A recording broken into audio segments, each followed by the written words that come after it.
Dieu veut nous parler du ciel.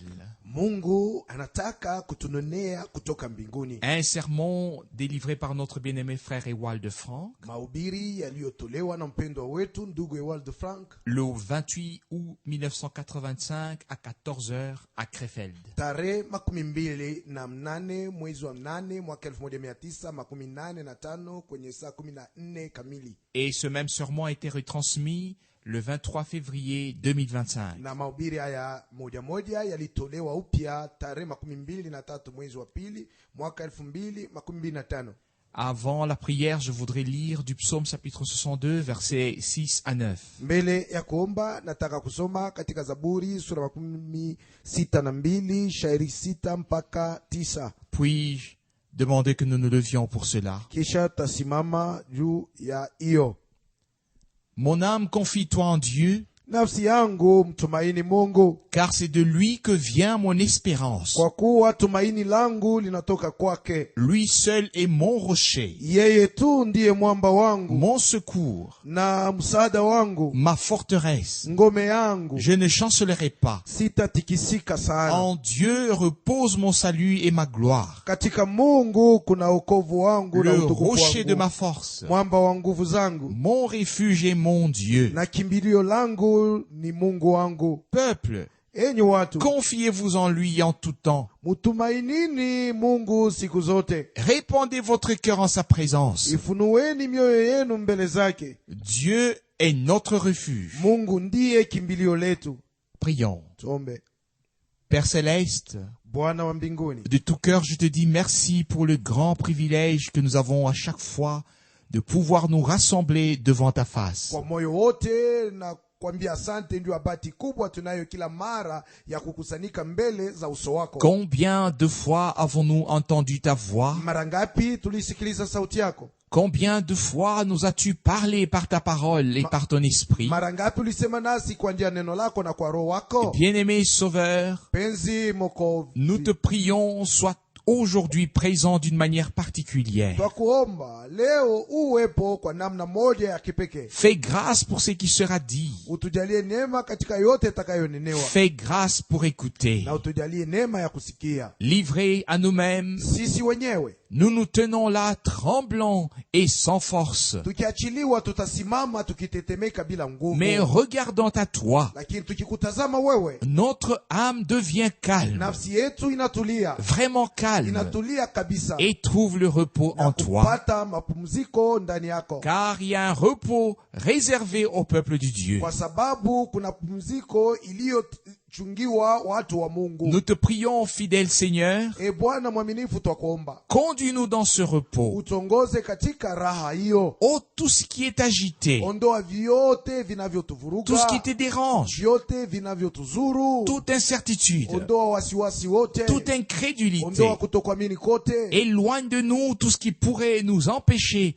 d'avoir une rencontre avec toi. uweke mbali nasi vyote vitakavyotuzuiza tukose kupatana nawe. Nous pensons particulièrement aux requêtes qui ont été exprimées avant ce service divin. Kwa namna ya kipekee tunafikiria hitaji zilizotolewa kabla hiyo kazi ya kimungu yanze. Tu connais les bien-aimés Raoul, Unamjua ndugu yetu mpendwa Raoul, tu connais les bien-aimés Klaus, unamjua ndugu yetu mpendwa Klaus, tu connais tous ceux qui se sont recommandés par des requêtes, na unajua wote ambao walijikabidhi kwa njia ya mahitaji, y compris notre bien-aimé frère qui a été opéré.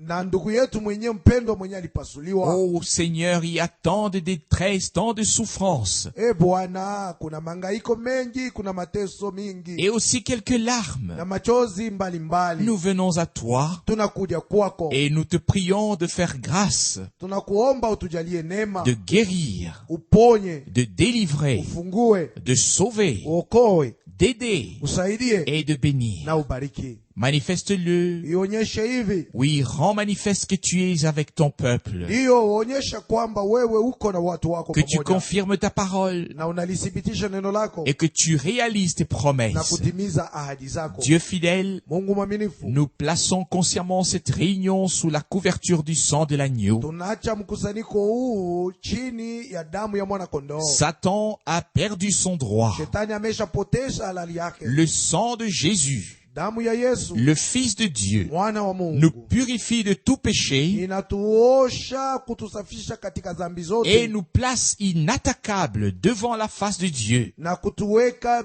bila lawama mbele za uso ya Mungu, purifiés, wenye kutasafishwa, justifiés wenye kuhesabiwa haki et na wenye sanctifiés. kutakaswa. Alléluia. Haleluya!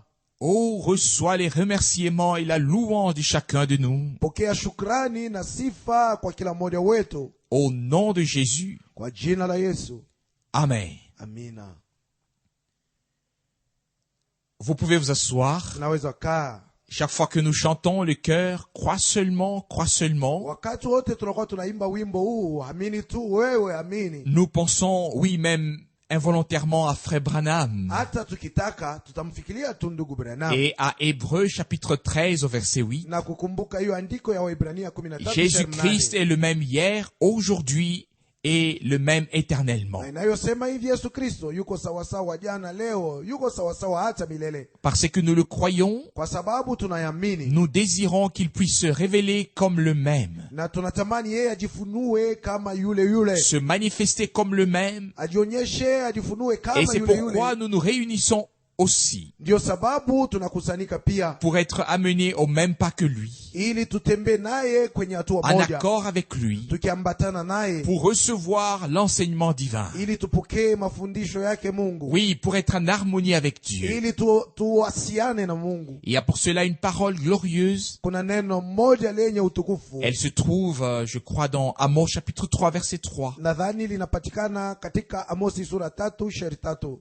Deux personnes peuvent-elles marcher ensemble à moins qu'elles s'accordent? Je, watu wawili waweza kutembea pamoja wasiposikilizana kwanza? Et à partir du moment où nous sommes en accord avec Dieu, Na kuanzia wakati ile sisi tunasiliana na Mungu, alors nous sommes en accord avec sa parole. hapo tunakuwa sambamba na neno lake. Aucun homme ne peut me dire qu'il est en accord avec Dieu s'il n'est pas en accord avec la parole. Mtu awaye wote hawezi niambia kwamba yeye yuko katika uhusiano na Mungu asipopatana na neno la Mungu. Dieu et sa parole sont inséparables. Mungu na neno lake hawawezi Au kutenganishwa. commencement était la parole, Hapo mwanzo alikuwa neno, et la parole était avec na Dieu, neno alikuwa pamoja na et la Mungu, parole était Dieu. na neno alikuwa Mungu. Pour autant que je comprenne le message de la fin des temps, Kutokana na jinsi mimi naelewa ujumbe wakati wa mwisho, la parole qui nous a été adressée en général, neno ambalo lilifika kwetu kwa jumla, elle vise en fin de compte à nous ramener là où nous devons être selon Dieu, lengo lake ni kutufikisha mahali ambapo tunapaswa kuwa kutokana na Mungu, dans sa volonté, yani katika mapenzi yake, dans sa parole, katika neno lake, dans son katika esprit, roho wake, dans sa vie, katika uzima en wake, lui. ndani yake, En lui. ndani yake, En lui à tout égard, Dan- comme Paul l'écrit aux Éphésiens. ndani yake katika mambo yote, jinsi Paulo anayewaandikia Waefeso. En lui nous devons croître. Katika yeye imetupasa kukomaa, Lui qui est le chef de l'Église, yeye aliye kichwa cha kanisa, à savoir Christ. yani Kristo. Éphésiens chapitre 4 verset 15. Waefeso sura 4 shairi 15. Pas ta propre croissance, Sio kukomaa kwa jinsi yako mais mwenyewe, plutôt ta croissance en Christ, yani kukomaa kwako katika Kristo, afin que par la foi, ili kwa njia ya imani Christ prenne forme dans nos cœurs, Kristo apate kumbiwa ndani ya mioyo yetu, qu'il y ait de la place et puisse alors se révéler. na ndani mwetu muwe fazi naye apate kujifunua. Vous savez qu'il est écrit, Na mnajua kama imeandikwa, comment peux-tu aimer Dieu que tu ne vois pas? namna gani waweza kumpenda Mungu usiyemwona, Si tu n'aimes pas ton frère que tu vois. usipompenda ndugu yako naye muona. 1 Jean chapitre 4 verset 20. Yohana wa kwanza sura 4 shairi 12. L'amour de Dieu que nous portons dans nos cœurs, Upendo wa Mungu tunao moyoni mwetu, nous le manifestons. tunauonyesha, Nous le laissons être révélé les uns envers les autres. tunauacha upate kuonekana mbele ya watu, yani wamoja kwa Et wengine. ce qui est beau, Na c'est que ilichopendeza, cet amour devient de plus en plus intime, yani upendo huu unaanza kuwa wa upana de kabisa, plus en plus profond, unakuwa wenye upana mwingi de kabisa, plus en plus chaleureux. umejaa na uvuguvugu. Bientôt, nous serons inséparables. Bado kidogo watatenganishwa tena, Et je vous dis aussi pourquoi. na nawaambia tena sababu gani. Parce que nous avons été prédestinés par l'amour de Dieu à être toujours et même pour toute éternité ensemble auprès du Seigneur. Kwa sababu kwa upendo wa Mungu tulitayarishwa kuwa pamoja milele hata milele karibu na Bwana. Et ainsi, rien ne nous séparera de cet amour de Dieu qui est en Jésus-Christ notre Seigneur. Na hivi hakuna kitu kitakachotutenga na upendo wa Mungu huu ulio katika Yesu Kristo Bwana wetu. L'amour de Dieu ne dépend pas des circonstances, ni de la pluie, ni du soleil. Upendo wa Mungu hauhusiwe na mahali ya majira au mvua au jua.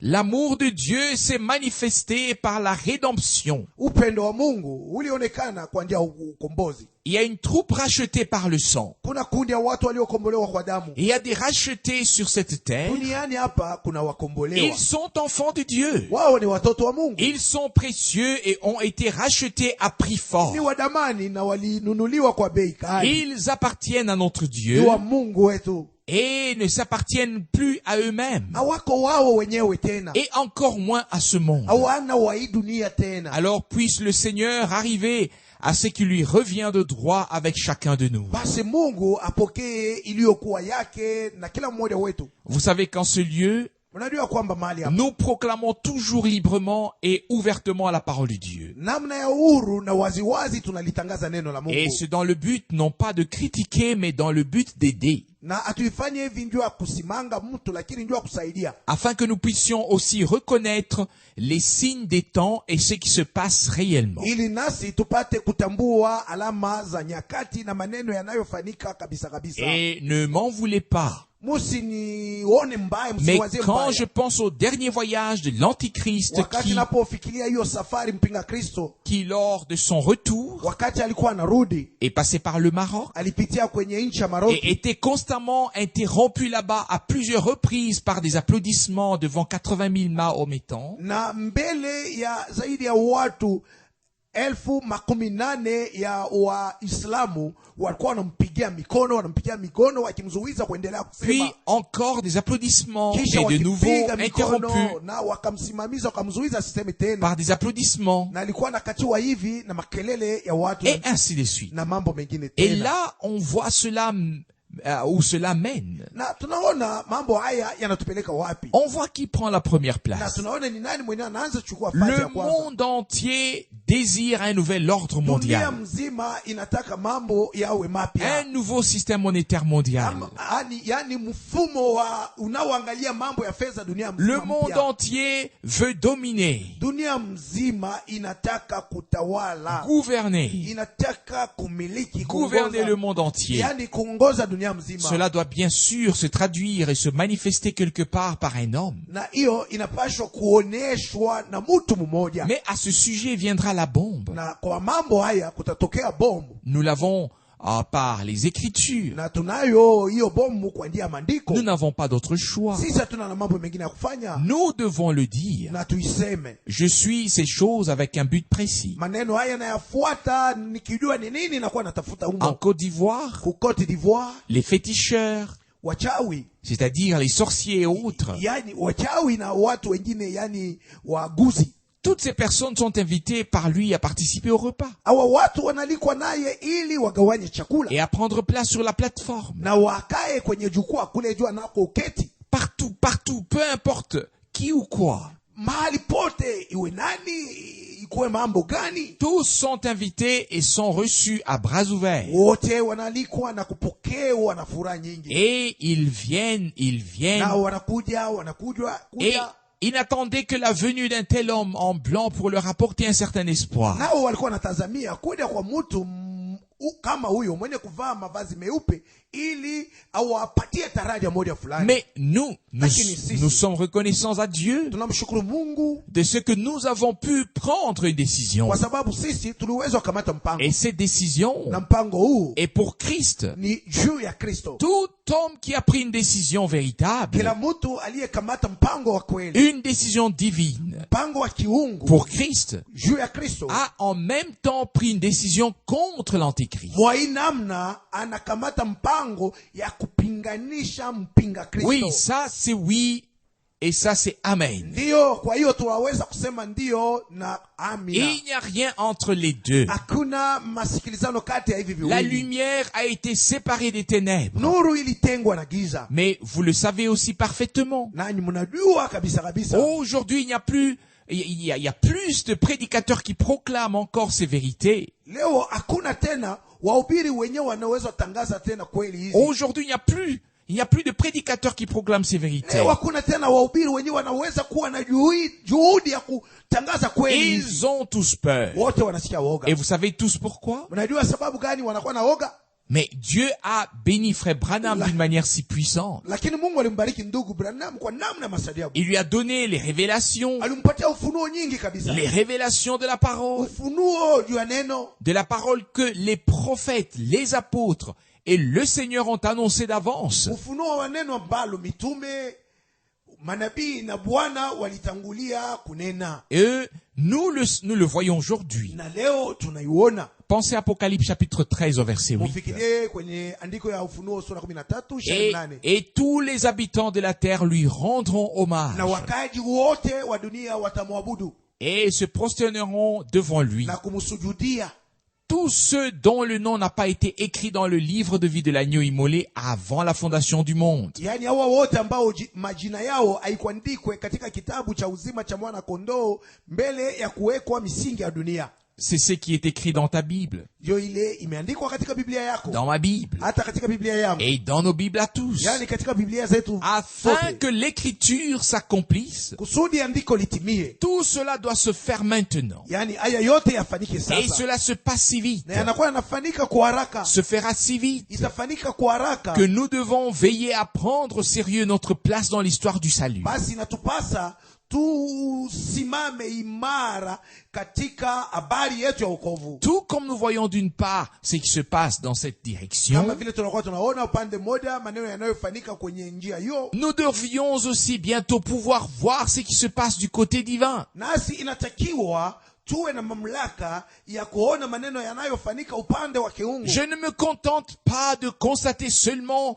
que la parole de Dieu s'accomplit ici et ainsi de suite. Mimi sitoshi kuona kwamba neno la Mungu linakuwa linatimilika hapa na mambo mengine kadhalika. Je veux avoir la parole de Dieu. Nataka kuwa na neno la Mungu. Je veux la voir s'accomplir dans l'église épouse. Nataka kuliona jinsi linatimilika ndani ya kanisa bibi harusi. Cette puissance de résurrection qui donne la vie doit se manifester et elle se manifestera. Ufufuko, uwezo huu au ufufuko unaoleta uzima lazima uonekane na hakika utaonekana. 3 passages bibliques de l'Apocalypse me sont venus en pensée. Na hapa katika mawazo yangu napata maandiko 3 ya ufunuo yenyewe yananikujia. Un des passages est tiré d'Apocalypse chapitre 4. Na mmoja katika ya maandiko ni katika Ufunuo sura 4. Et ici, il est dit au verset 1er. Kwenye shairi yake ya kwanza imesemwa hivi. Après cela, j'eus une vision. Baada ya hayo nikaona. Je vis comme une porte ouverte dans le ciel. Na tazama mlango ulikuwa wazi mbinguni. Et la première voix que j'avais entendue me parlait comme le son d'une trompette. Na ile sauti ya kwanza nilipoisikia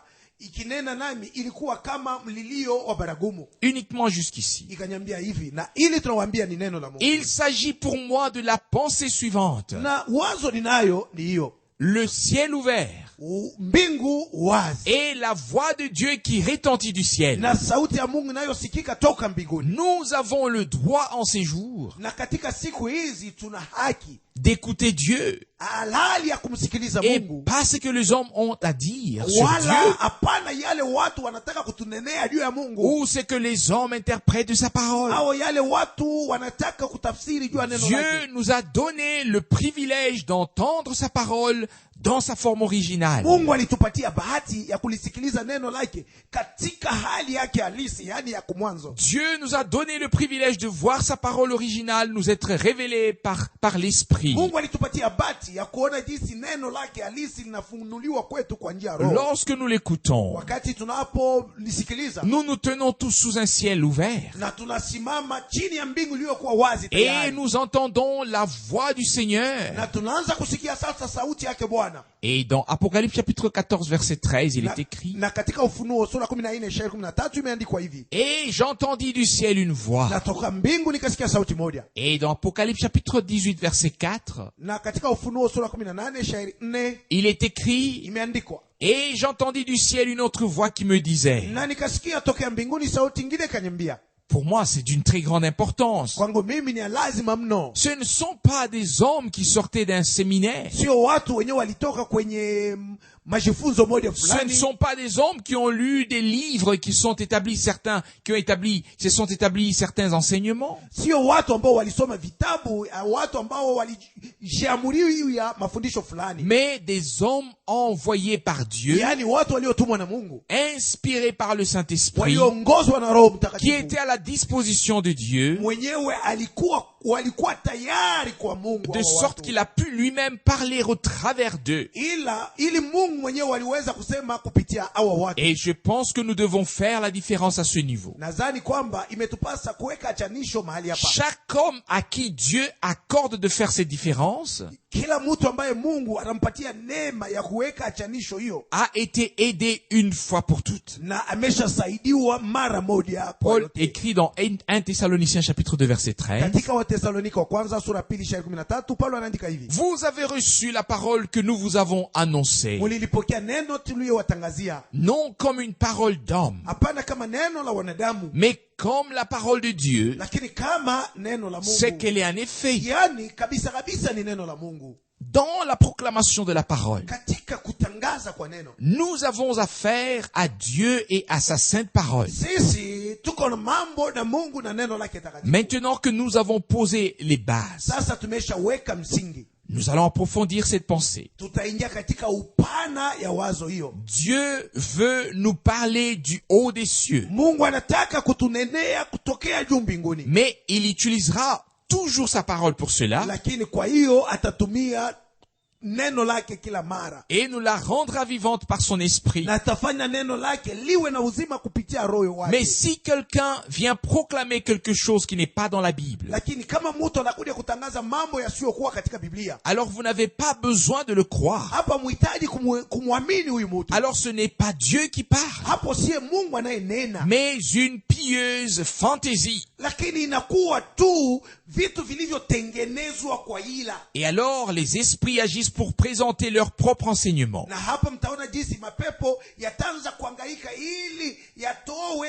mafundisho zao wenyewe. Dieu est lié à sa parole pour toujours. Mungu anafungana na neno lake milele hata Le milele. ciel et la terre passeront, Mbingu na nchi vitapita, mais la parole de Dieu demeure pour l'éternité. lakini neno la Mungu linadumu hata milele. Et cette parole est devenue précieuse pour nous. Na neno hili limekuwa la dhamani kwetu. Prenez-moi tout, Munichukue vyote, mais muninyanganye vyote, laissez-moi la parole de Dieu. lakini nyachieni neno la Cette Mungu. parole me dit qui est Dieu. Neno hili linaniambia Mungu ni nani. Cette parole me montre le chemin du salut. Neno hili linanionyesha njia ya wokovu. Cette parole me révèle la volonté de Dieu. Neno hili linanifunulia mapenzi ya Mungu. Par cette parole, Kwa njia ya neno hili Dieu nous parle. Mungu hunena nasi. Pour cela, nous sommes Kwa reconnaissants. hiyo tunajaa na shukrani. Nous allons lire quelques passages de l'Écriture. Tutasoma maandiko fulani katika Biblia. Nous commencerons par Hébreux chapitre 12. Tutaanzia kwenye Waibrania sura Une 12. parole qui nous est tous bien connue. Neno ambalo tunafahamu sisi sote. Hébreux chapitre 12 verset 1. Waibrania sura 12 shairi wa kwanza. Nous donc aussi, Basi na sisi pia, puisque nous sommes environnés d'une si grande nuée de témoins, kwa sababu tumezingirwa na wingu kubwa ya washuhuda, rejetons tout ce qui nous alourdit tukatae vyote vilivyokuwa mzigo kwetu. et le péché qui nous enveloppe si facilement, Tukatae hiyo dhambi inayotushika kwa wepesi, et courons avec persévérance dans la compétition qui nous est imposée, na tupige mbio moyo na bidii katika shindano iliyowekwa mbele yetu, ayant les regards sur Jésus, tukimkazia Yesu macho yetu, le commencement et la fin de la foi, yeye mwenye kuanzisha na kuitimiza imani yetu, qui, au prix de la joie qui Yeah. attendait, a souffert la mort sur la croix et a méprisé l'opprobre. yule ambaye kwa ajili ya furaha iliyomngojea yeye alistahimili lufu ya msalaba hata akazarau ile aibu, Mais s'est ensuite assis à la droite du trône de Dieu. kisha akaketi kumkono wa kuume wa kiti cha enzi cha Mungu. Oui, pensez à celui qui a supporté patiemment une telle opposition à son égard de la part des pécheurs, Basi muangalie kwanza huyo mtu na saburi yake alivumilia upinzani huu tokea watenda dhambi, afin que vous ne vous lassiez pas et que vous ne perdiez pas votre courage. ili nyinyi musiregee na musipoteze juhudi ama bidii yenu. Notre Seigneur, Bwana wetu sa vie ici-bas sur la terre n'était pas décorée de roses. maisha yake duniani hapa hayakukuwa yenye kujaa raha, Il n'a pas bénéficié d'une approbation universelle. yeye hakukubaliwa na watu wote, Tout au contraire. lakini Nous connaissons tous les 4 évangiles tunajua sisi sote injili hizi 4 et toutes les épreuves par lesquelles il a dû passer. na mateso yote katika hayo alipitia. Et ici, il nous est dit qu'il a enduré et supporté une telle contradiction à son égard de la part des pécheurs. Na hapa wanatuambia kwamba yeye alivumilia akastahimili pinzani tokea wafanya dhambi. Et dans ce contexte, Na katika hiyo wazo ya il maandiko nous est dit, anatuambia hivi, afin que nous aussi, ili nasi pia nous ne nous lassions pas tusiregee, et que nous ne perdions pas courage. tusipoteze nguvu. Notre Seigneur nous a précédés sur ce chemin. Bwana wetu ndiye mwenye alitutangulia katika hiyo njia. N'attendez pas d'approbation, Wewe usingoje mtu akukubali, mais attendez au contraire la contradiction. lakini ungojee watu wakugombanishe. N'attendez pas d'être accepté, Wewe usitazamie watu mais kukukubali, attendez d'être rejeté. lakini utazamie ngoja wakati watakukataa. N'attendez pas d'être compris, Wewe usiongoje watu mais wakuelewe, sachez que vous serez mal compris. lakini jua kwamba watu wataendelea kuelewa mpaka Nous mbaya. pouvons tous avoir nos manières de voir les choses, Tunaweza sisi sote kuwa na namna yetu ya kuona vitu, sur la manière à laquelle la vie d'un croyant pourrait ressembler. namna juu ya namna gani maisha ya mwamini fulani yanaweza kuwa, Mais Dieu, nous le savons, lakini tunajua kwamba Mungu nous a placés au cœur d'un combat. alituweka kwenye vita kali, Et ce combat est de nature na hiyo spirituelle. vita ni vya kiroho. Mais nous pouvons regarder à Jésus Lakini tunapomtazama Yesu, le commencement et la fin. yeye aliye wa kwanza, aliye mwanzo na mwisho, Ne regardez pas les uns vers les autres. tusiangaliane sisi Ne watu, regardez pas celui qui proclame la parole, usimwangalie mwenye kutangaza mais neno, regardez à celui qui nous parle, lakini tumtazame yeye anayesema nasi, qui nous parle du haut des cieux. anayetunonea kutoka juu Quand mbinguni. les regards des gens s'arrêtent sur le prédicateur, Wakati watu wanakuwa wanamwangalia mpaka mhubiri, c'est qu'ils n'ont pas encore commencé la vie divine. yaani hawa watu hawajaanza kuishi pamoja na Je veux Mungu. dire les personnes concernées. Yaani watu waliohusiwa wenye mambo. Non, je l'ai très souvent dit. Naisemaka kila mara, Le prédicateur n'est pas là pour mettre les hommes en relation avec lui-même. mhubiri kazi yake haina kuunga watu wawe nyuma yake. La prédication de la parole de Dieu Mahubiri ya neno la Mungu est là pour mettre les hommes en relation avec Dieu par la prédication. yako pale juu watu wapate kuhusiana na Mungu kwa njia ya mahubiri, Pour qu'ils voient Dieu, wapate kumwona Mungu, pour qu'ils l'entendent, wamsikilize, pour qu'ils le croient, wamwamini, pour qu'ils soient connectés à lui. ili waungane naye. Ça, c'est le but et le sens d'une prédication. Hii ndiyo lengo na maana ya mahubiri Et yenyewe. c'est pourquoi, Ndio kwa sababu en tant que prédicateur de la parole, sawa mhubiri wa neno, nous n'attendons pas l'approbation. sisi hatungoje watu Au watukubali, contraire, nous attendons le rejet de la part des hommes. lakini yenyewe itakuja, yenyewe tunangojea ni watu watukatae. Mais Dieu et tous ceux qui proclament sa parole Mungu pamoja na wale wote wanaolitangaza neno lake, attendent l'approbation de la parole wao wanangoja wakubaliwe, et de Dieu wakubaliwe na neno de pia na la Mungu, part de tous ceux à qui il a fait grâce. hawa watu wakubali neno na Mungu, yani wale watu ambao Mungu alifanyia neema Et qui se sont mis à la suite de Jésus. na wakaanza kumfuata Yesu. Il doit avoir une adhésion et un lien intérieur avec Dieu et à sa parole. Lazima inatakiwa kuwe masikilizano ama kufungana pamoja na Mungu na neno lake. Nous regardons à celui qui a méprisé l'opprobre Sisi macho yetu yanamwangalia yeye yule aliona haya kuwa si kitu, et a enduré la contradiction des pécheurs hata kavumilia jinsi wafanya dhambi walikuwa wanashindana naye, pour wanampinzana le prix qu'il attendait, juu ya ile karama ama bei ilikuwa na la mungoja, récompense. yani thawabu. Je vous demande aujourd'hui, Na waomba leo, quelle est sa récompense? thawabu yake ama malipo yake ni Qui nini? sait en quoi consiste la récompense de la douleur qu'il a endurée? Nani anajua malipo yenye atapokea kisha yeye kuteswa? Nous les rachetés, Sisi nous waliokombolewa, sommes le résultat de la rédemption. sisi tuko matokeo ya ukombozi. Il a payé le prix Alilipa bei et nous avons été nasi rachetés. tukanunuliwa, Et parce qu'il savait qu'une troupe devait paraître devant son trône, kwa sababu yeye alijua kwamba kundi ya watu itaonekana na kusimama mbele ya kiti chake cha lavé dans enzi. le sang de l'agneau, Kundi ya watu wenye kuoshwa katika damu ya mwana kondoo, purifié et sanctifié dans la présence de wenye Dieu. kusafishwa na kutakaswa katika uwepo wa Mungu. Il a tout supporté pour cela. Yeye alivumilia yote kwa sababu hiyo. Il avait les yeux sur toi et sur moi. Na macho yake alikuwa na kuangalia wewe na kunyangalia mimi. Il a vu. Akaona, Il t'a vu. akakuona wewe. Il m'a vu. Akaniona mimi. Il n'a pas vu autre chose. Hakuona mambo mengine. Mais il a vu la troupe rachetée ila tu kundi et il a iliyokombolewa tout supporté. na kavumilia akastahimili vyote. Je voudrais presque dire en ce lieu, Na nataka kusema hivi mahali je hapa. voudrais presque même affirmer que je ne vois pas ce qui s'abat sur moi autour de moi. Na nataka niwapa hakikisho kwamba mimi sioni hata kitu kimoja kinaponilemea wala kinanilemea kando kando yangu. Mais je vois que le Seigneur, à la fin de cette génération, aura une troupe rachetée par le sang, Naona kwamba kumwisho ya kizazi hiki Bwana atakuwa na kundi ya watu waliokombolewa kwa damu. qui se tiendra dans la parole de Hawa vérité watu watakaposimama katika neno la kweli, et qui aura été sanctifiée. watakapokuwa Une wameshatakaswa, troupe rachetée par le sang kundi ya watu waliokombolewa kwa damu qui entrera dans la gloire. itakayoingia katika utukufu. Parfois, même les serviteurs des dieux se fatiguent et se lassent. Mara mengine hata watumishi wa Mungu wanakuwa wanachoka na kulekea, Et on se demande alors, Seigneur, comment cela va-t-il se na terminer? tunaanza jiuliza, basi Bwana, haya yatamalizika namna gani? Et puis il y a une petite voix dans le cœur qui nous dit, Kisha kutakuwa sauti moja kidogo ndani ya moyo inatuambia hivi, tout finira bien yote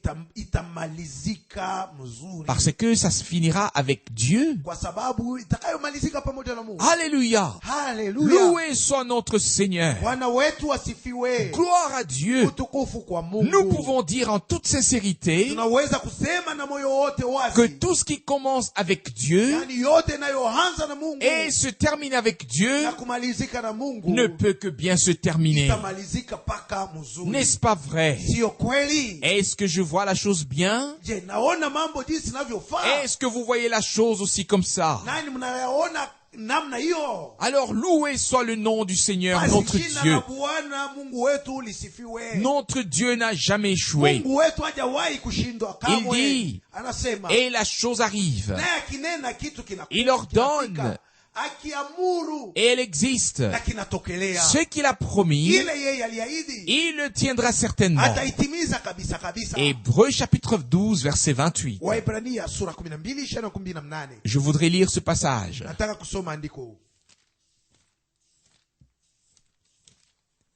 C'est pourquoi, Ndio kwa maana, puisque nous devons recevoir un royaume inébranlable, kwa sababu inatakiwa sisi tupokee ufalme usioweza kutikisika, soyons reconnaissants pour cela, basi tujae na shukurani kwa sababu hiyo. car ainsi nous servirons Dieu Kwa hivi tutamtumikia comme il lui est agréable, jinsi inavyompendeza, avec piété et crainte. na utawa na woga, Car notre Dieu est aussi un feu dévorant. maana Mungu wetu ni moto unaoteketeza. Parce que nous recevrons un royaume inébranlable, Kwa sababu utakapopokea ufalme usioweza nous kutikisika, devons être reconnaissants. tuwe watu wenye kushukuru, Reconnaissants pour la rédemption wa kushukuru Mungu kwa sababu ya et ukombozi, reconnaissants pour le pardon. kumshukuru ndio usamehe, Reconnaissants pour le salut kumshukuru juu ya wokovu, reconnaissant pour l'envoi de son kumshukuru serviteur kwa et jinsi prophète, alimtuma mtumishi wake na nabii, reconnaissant pour le message de la fin, kumshukuru juu ya ujumbe wa wakati wa de la fin mwisho, des temps. wa nyakati za mwisho. Mais nous devons aussi être reconnaissants pour quelque chose, Lakini tuwe pia wenye shukrani juu ya kitu fulani, pour la révélation du nom de Jésus. yaani juu ya ufunuo wa Et jina à la Yesu. cela s'ajoute aussi que nous devons être reconnaissants de pouvoir porter son opprobre. Ça fait aussi partie de la chose. Na hiyo tunaweza kuongeza kwamba inatakiwa tuwe na shukurani kwa vile tunapewa neema ya kuvaa aya yake, nayo inahesabiwa katika mambo haya. Il n'y a jamais eu d'homme qui soit parvenu à la gloire dans ce monde avec le nom de Jésus. Hakuja wahi kuwa mtu hata mmoja mwenye anafikiria kwenye utukufu duniani humo na jina la Yesu. Non. Kamwe Ce hapana. nom apportera toujours l'opprobre. Hii jina la Yesu ikunaletea mtu paka haya. Il apportera un mépris temporel, Itamfanya huyu mtu azarauliwe kwa muda. mais une récompense éternelle. Lakini jina la Yesu litamletea malipo ya milele. L'opprobre temporel, Yaani haya kwa muda, les malentendus, au atamsikia vizuri, le fait d'être rejeté, atakataliwa na wenzake, méconnu, atajulikana mzuri, être étiqueté comme étant un Jésus seul, watamuita kama mtu mwenye kuwa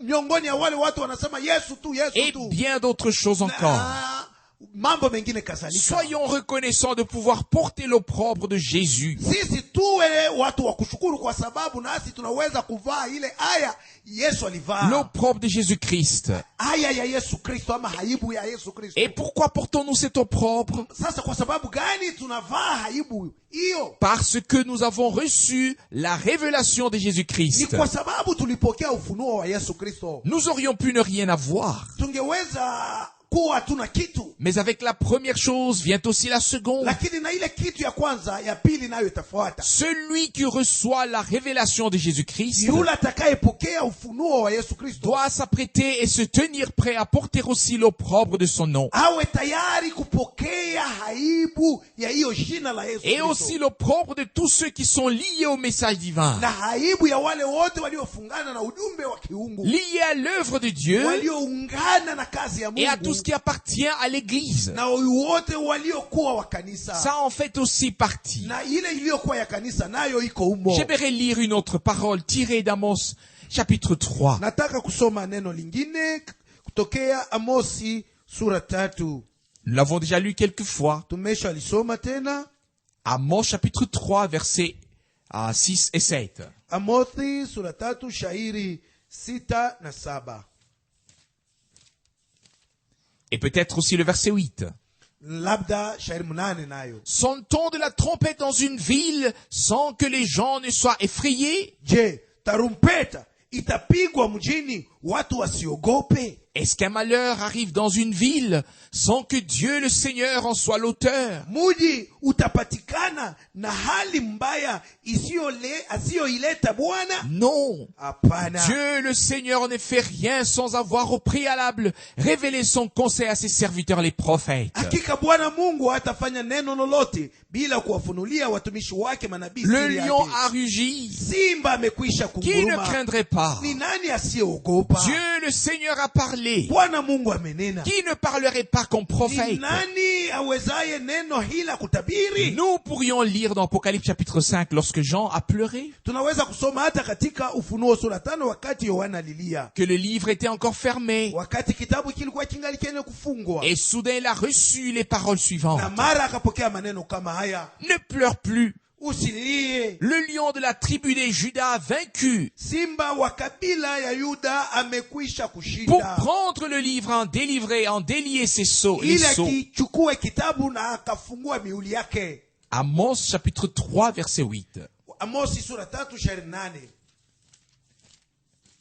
Le lion a rugi. Simba amekwisha kunguruma. Qui ne craindrait? Ni nani hata ogopa? Mais ce n'était pas seulement le rugissement du lion. Haikuwa tu paka kunguruma kwa simba. Dieu le Seigneur a parlé. Mungu Bwana amenena. C'est ce qui est écrit directement après. Ndio ile naandika kisha ile ya simba. Et ça fait partie de la chose. Nayo iko katika wazo moja Amos moja. 3 verset 8. Amosi sura 3 shairi 8. Le lion a rugi. Je simba ataunguruma. Qui ne craindrait pas? Ni nani mwenye ataogopa? Dieu le Seigneur a parlé. Mungu Bwana amenena. Qui ne parlerait pas comme Ni nani prophète? atakosa kutabiri?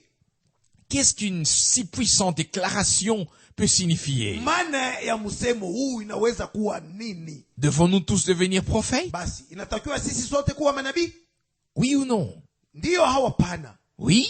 Ndiyo. Laissons-le comme ça. Basi tuiache andiko Mais paka hivi. une chose doit être certaine pour nous tous, Lakini kuna neno moja ambalo ni la hakika kwetu sisi qu'au sote. nom du Seigneur, Yaani kwa jina la Bwana. nous devons croire et retransmettre la parole révélée par Dieu telle qu'elle est sortie de la bouche de son serviteur Imetupasa et kuamini prophète. na kupeleka tena neno la Bwana lililofunuliwa jinsi lililotoka kinwani mwa mtumishi wake na nabii, Sans rien y ajouter, pasipo kuongeza kitu hata kimoja sans rien en wala retrancher. kuondoa neno hata moja. Et pour moi, c'est suffisant Kwangu mimi imetosha. que quelqu'un dise, Basi mtu aseme, cela signifie-t-il être prophète? inamaanisha kuwa nabii? Non. Hapana, Mais ça sio. signifie dire ce que le prophète a dit. Yani inamaanisha kunena ile nabii amekwisha sema. Alors tout va bien.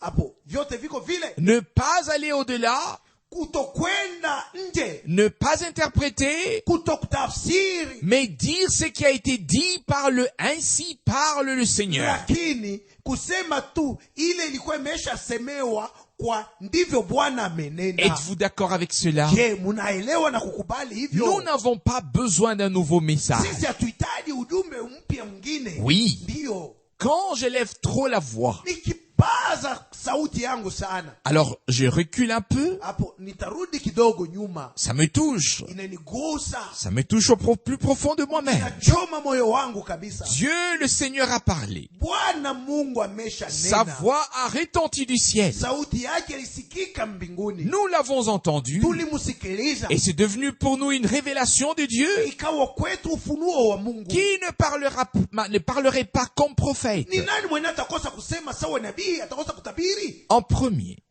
Wa kwanza. il est écrit dans Amos chapitre 3 verset 8, Kwanza imeandikwa katika Amosi sura 3 shairi 8. qui ne craindrait pas? Ni nani atakosa kuogopa? C'est ici que commence la véritable et authentique crainte de Dieu. Na hapa ndiyo uoga wa kweli na halisi wa Mungu naanza. Quiconque parmi nous a compris par révélation divine que le Seigneur a parlé, Yeyote aliyeelewa kwa njia ya ufunuo wa kiungu kwamba Bwana amekwisha nena, alors sur celui-là, juu ya yule basi c'est sur lui que vient la crainte de Dieu. ni juu yake ndio hoga wa Mungu nakuja. La crainte de Dieu est toujours la crainte de la sainte parole. Uoga wa Mungu ni kuogopa neno lake takatifu. Qu'est-ce qui est dit dans le prophète Isaïe? Katika nabii Isaya anasema nini? C'est celui qui tremble à la pensée, à ma parole. Ni yule anapotetemeka akisikia wazo langu, yani akiwaza akilifikiria neno langu. Les hommes traitent la parole de Dieu avec légèreté. Watu wanakuwa naona neno la Mungu kuwa kama si kitu. Mais ici, nous avons affaire à Dieu. Lakini hapa tuna mambo na Mungu.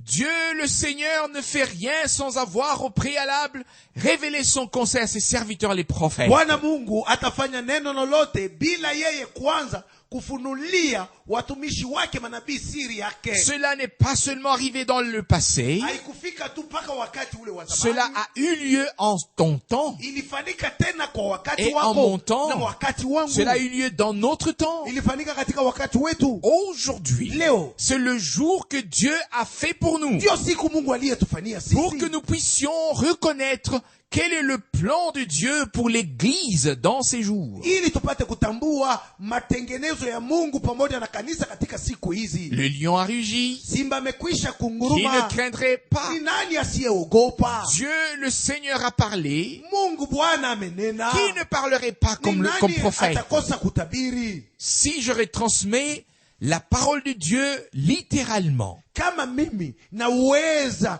kuwatolea neno la Mungu jinsi lilitoka kinwani et à la mwake, lettre comme je l'ai reçu du Seigneur, na jinsi lilivyoandikwa jinsi nililipokea toka alors ce Bwana. n'est pas moi qui parle, Hapo sio mimi nayosema. c'est Dieu qui parle par sa parole Mwenye anayenena ni Mungu kwa njia ya neno et lake par son esprit au travers de moi. na kwa njia ya roho wake kupitia kinywa changu. C'est exactement ce qui s'est passé avec Frère Branham Ndio ile ilifanyika kabisa kabisa na ndugu Branham et avec tous les serviteurs et prophètes. na watumishi wote na manabii wote. Paul pouvait dire, Paulo aliweza hata kusema, je vous l'ai annoncé, na aliwatangazia comme je l'ai reçu du Seigneur. jinsi nami nilipokea kwa 1 Bwana. Corinthiens chapitre 11 verset 23. Wakorinto wa kwanza sura 11 shairi 13. Dans le royaume de Dieu, Katika ufalme wa Mungu, les choses humaines ne m'intéressent pas. mimi sijali na mambo ya watu. Dans le royaume de Dieu, Katika ufalme wa Mungu ce sont les normes, muna makanuni, les mesures divines qui règnent, ni paka mpango ya Mungu ndio inabaki na qui kutawala, s'appliquent. hiyo ya kuheshimia. Dans le royaume de Dieu, Katika ufalme wa ce qu'il Mungu a dit doit être appliqué. ile yeye alisema lazima ifanike paka Ici, vile. cela nous a été communiqué. Na hapa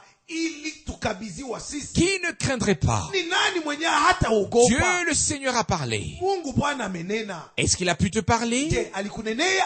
Est-ce qu'il a pu me parler? Je, ameninenea mimi? Est-ce que la porte de ton cœur, de mon cœur, a pu s'ouvrir? Je, mlango wa moyo wako, mlango wa moyo wangu uliweza kufunguka? Avons-nous compris son discours? Je, tunaelewa mahubiri yake? Est-ce que cela est devenu pour nous une révélation vivante? Je, ile inakuwa kwetu ufunuo ulio hai? Qui ne parlerait pas comme prophète? Ni nani mwenye atakosa kutabiri? Alors Atakosa nous ne kusema dirons nabii? plus ce que nous voulons dire, Hapo hatutasema tena yenyewe tunataka kusema, mais c'est que Dieu a dit dans sa parole. lakini tutasema paka ile Mungu alisema katika neno lake. Allons dans Ézéchiel chapitre 18. Twendeni katika Ezekieli sura 18.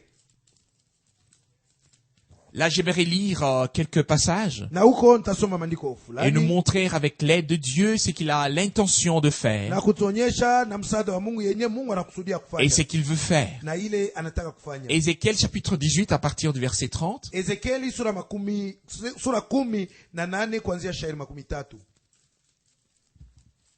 C'est pourquoi Ndiyo kwa maana je jugerai chacun de vous selon sa conduite. nitawahukumu nyinyi kila mmoja kwa kadiri ya njia yake. Maison d'Israël, Nyumba ya dit Israeli, Dieu, asema Mungu le Seigneur, Bwana, revenez rudini et détournez-vous de toutes vos transgressions, mukagairi na kuyaacha makosa yenu yote, afin que ne soit plus pour vous une occasion de culpabilité ou de faute, basi hivyo uovu wenu hautakuwa uharibifu wenu. rejetez toutes vos transgressions par lesquelles vous avez péché contre moi, Tupilieni mbali nyinyi makosa yenu yote mulio yakosa, et faites-vous un cœur nouveau jifanyieni moyo mpya et un esprit nouveau. na roho mpya. Car pourquoi voulez-vous mourir, maison d'Israël? Mbona mnataka kufa eni nyumba ya Je Israeli? ne prends pas plaisir à la mort de celui qui doit mourir, Maana dit mimi Dieu, sikufurahi kufa kwake yeye afaye, dit Dieu le Seigneur. asema Bwana Mungu. C'est pourquoi Basi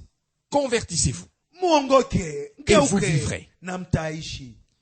Il s'agit ici pour moi aujourd'hui d'une pensée très particulière. Na leo kwangu hii inakuwa ni wazo moja ya kipekee. Nous connaissons tous le passage de la Bible dans lequel Dieu a promis: Tunajua sisi sote andiko ya Biblia ambamo Mungu aliahidi, je vous donnerai un cœur nouveau, nitawapa nyinyi moyo mpya, je vous donnerai un esprit nouveau, nitawapa roho mpya, j'écrirai mes lois dans vos cœurs. taandika sheria zangu mioyoni mwenu. Ézéchiel chapitre 36 versets 26 à 27. Ezekieli sura 36 shairi 26 Ce que Dieu 27. voulait faire, nous le connaissons tous. Tunajua ni nini Mungu alitaka kufanya, Nous le savons. tunaijua sisi zote. Ici, il nous est demandé au verset 31, Kwenye shairi 31 anatulazimisha hivi: rejetez toutes vos transgressions tupilieni mbali mahasi yenu par yote, lesquelles vous avez péché contre moi, kupitia hayo mlinitendea et dhambi, faites-vous un cœur nouveau et un esprit nouveau. mudifanyie moyo mpya na roho mpya. Ici, Hapa nous pouvons peut-être faire un parallèle avec la parole que Paul a exprimée dans Éphésiens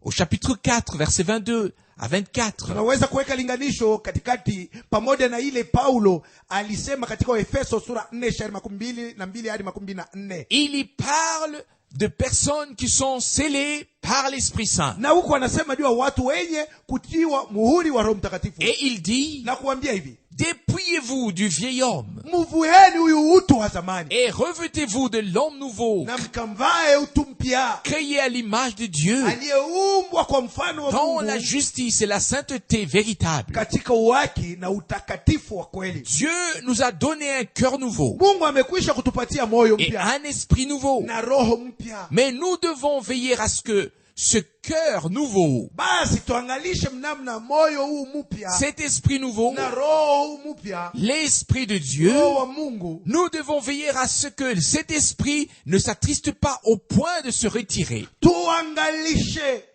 kabisa kabisa mnamna roho asihuzunike hata akaondoa kwenda mbali Et que nasi, notre ancien état puisse réapparaître. na ile hali yetu ambayo ya zamani ionekane tena. J'ai 2 ou 3 choses à dire aujourd'hui. Leo na mambo mawili au matatu ya kunena leo, Des choses que je ne peux pas croire. mambo ambayo siweze kuyaamini. Cela vous ébranlera peut-être sur le moment. Naweza kuwaza wakati huu, Si je dis ici devant qu'il y a des choses que je ne peux pas croire. kama nasema hapa mbele ya kwamba kuna vitu ambavyo mimi siwezi kuviaminia, Mais en effet, lakini il y a des kuangalia, choses que je ne peux pas croire. kuna vitu vyenye siwezi mimi kuelewa. Par exemple, je ne peux pas croire que le doux et la mer puissent sortir d'une même source. Mimi siwezi kuamini kwamba kitu kitamu na kichungu kitoke kwenye chemchemu moja.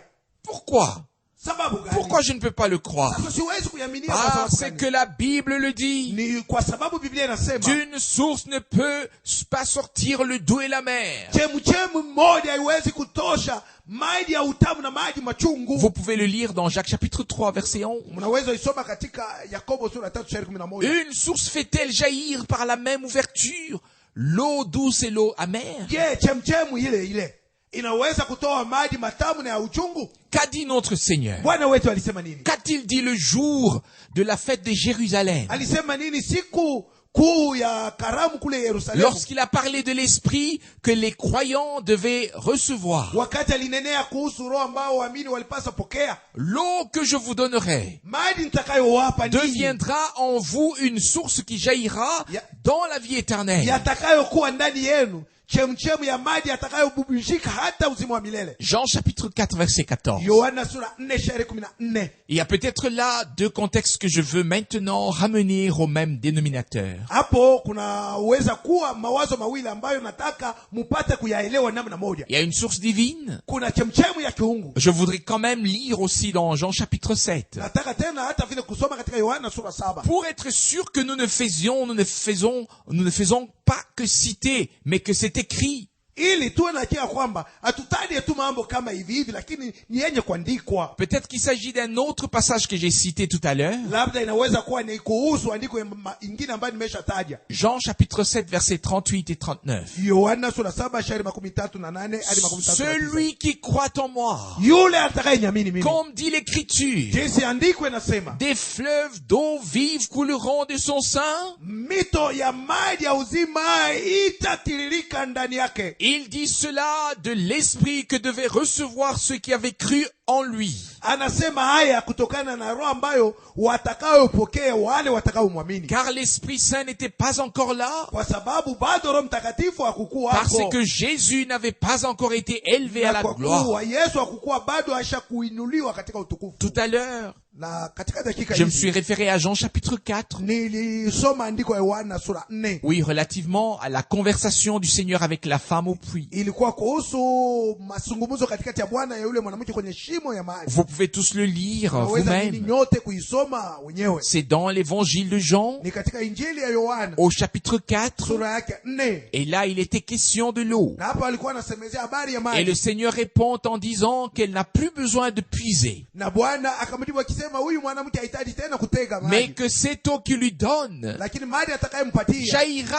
dans la vie éternelle. yatapupujika hata katika uzima wa Vous milele. pouvez lire toute l'histoire à partir du verset 6 au chapitre 4 de Jean. Mnaweza kusoma habari yote katika Yohana sura 4 kuanzia shairi yake 6. Je voudrais aller un peu plus loin. Nataka kwenda mbali zaidi. D'une même source ne peut pas sortir le doux et la mer. Chemchemu moja haiwezi kutoa maji matamu na Nous maji ya l'avons uchungu. considéré dans Jean chapitre 3 verset Na 11. tulibeba kabisa kabisa katika Yohana sura 3 shairi 11. Dans Matthieu chapitre 7 verset 16. Katika Mathayo sura 7 shairi 16. Il est dit qu'on ne peut pas cueillir des raisins sur des épines. Wanasema hakuna namna ya kuchuma mzabibu kwenye mti wa miba, Ni des figues provenant des chardons. wala tini kwenye mchongoma. On ne peut tirer que de l'arbre ce qui a poussé. Mtu anaweza kutoa kwenye muti ni mpaka yenyewe iliota kuile muti. On reconnaît l'arbre à son fruit. Muti utambulishwa kwa matunda On yake. peut le lire aussi dans Matthieu chapitre 7 verset 18. Tunaweza isoma tena katika Mathayo sura 7:18. Un bon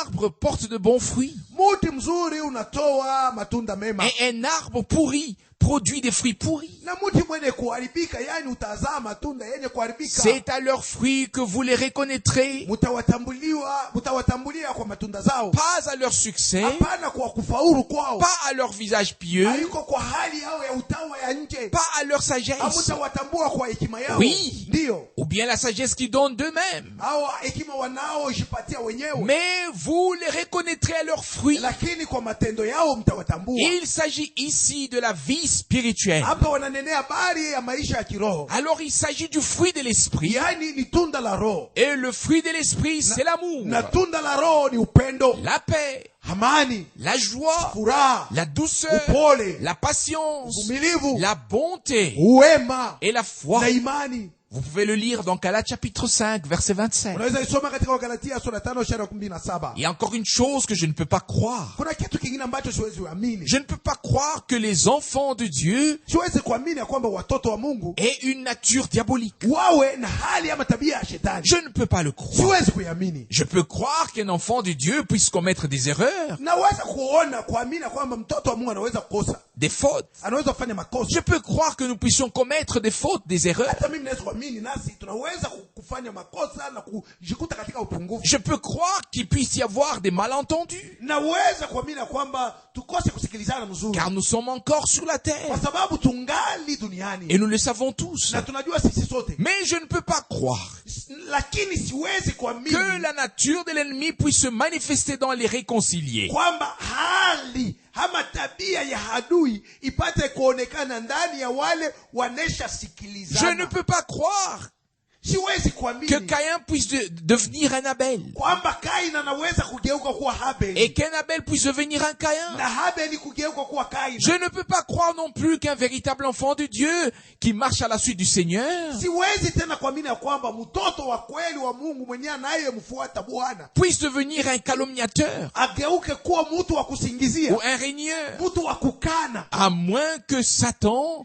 n'y soit entré, ila tu kama shetani ameshamwingilia, comme dans le cas de Judas. kama vile ilimfikiria Yudasi. Nous devons établir les limites bibliques, Basi tuziweke mpaka ya kibiblia, les établir sans compromis, kuiweka bila masiliano et yoyote, nous poser uniquement une na question. kujiuliza tu hiyo swali: Oh Dieu, Hey Mungu, qu'en est-il de mon être intérieur? hali yangu ya ndani iko namna gani? Qu'est-ce qui se manifeste à travers ma vie? Ni kitu gani kinachoonekana kupitia maisha Est-ce que yangu? les fruits de l'esprit et la vie de Dieu, Je, ni matunda ya roho na uzima wa Mungu, les caractéristiques de notre Seigneur telles qu'elles nous sont présentées dans l'épître de 2 Pierre chapitre 1? matabia ya Bwana wetu jinsi yaliyotuonyeshwa katika barua ya pili ya Petro sura yake ya kwanza, Que nous devons devenir participants de la nature divine. kwamba imetupasa kuwa washiriki wa tabia ama hali ya kiungu. Est-ce que ces fruits et cette vie ont déjà pu être manifestés? Je, matunda haya na uzima huu vineshaonekana?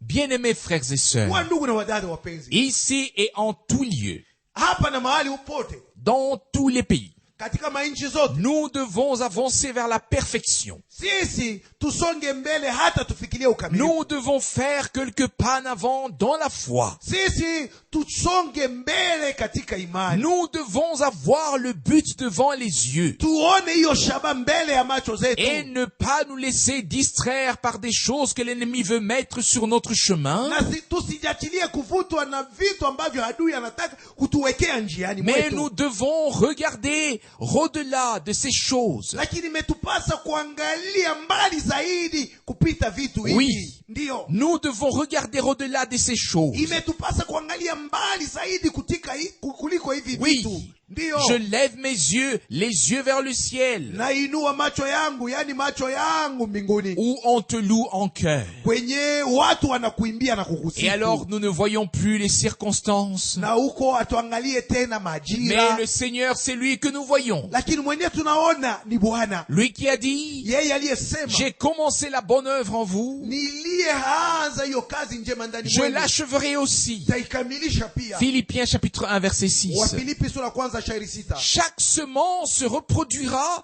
selon cette espèce. Kila mbegu itajizidisha kutokana na aina yake. C'est ce qui est écrit dans Genèse chapitre 1 verset 11. Ndiyo ile iliandikwa katika Mwanzo sura kwanza shairi 11. Si nous avons reçu en nous la semence divine de la parole de Dieu, Ikiwa tulipokea ndani yetu mbegu ya kimungu ya neno la Mungu, alors la semence divine doit se manifester par les enfants de Dieu qui portent la nature de Jésus, yani mbegu ya kimungu lazima ionekane kupitia watoto wa Mungu wenye kuvaa hali ya Mungu, qui vivent sa vie ici sur la terre, wanaoishi uzima wake duniani hapa sans effort de ta part, pasipo kujikaza kokote, ni de ma part. au mimi kujikaza mnamna Les yoyote. vrais croyants Waamini wa kweli devraient s'efforcer pour pouvoir haïr. wanapasa jikaza ili wachukie, Et malgré ça, ingawa yoyote, malgré leurs efforts, hata vile ils n'y watakapojitahidi arriveraient pas. hawawezi Ils ne kufikiria, pourraient pas haïr. hawawezi Et ils kuchukia, devraient à la fin rire d'eux-mêmes lakini mwisho watacheka tu et wenyewe dire, na kusema, pourquoi j'ai même essayé? mbona nilijaribu kuchukia. Et c'est exactement l'inverse pour les autres. Na inakuwa ni kinyume, ndio watu wale wengine Sans effort, bila nguvu yoyote, des hommes comme Caïn watu kama Kaina peuvent tuer leur frère, wanaweza hata kuua ndugu zao, le laisser par terre, kumwacha chini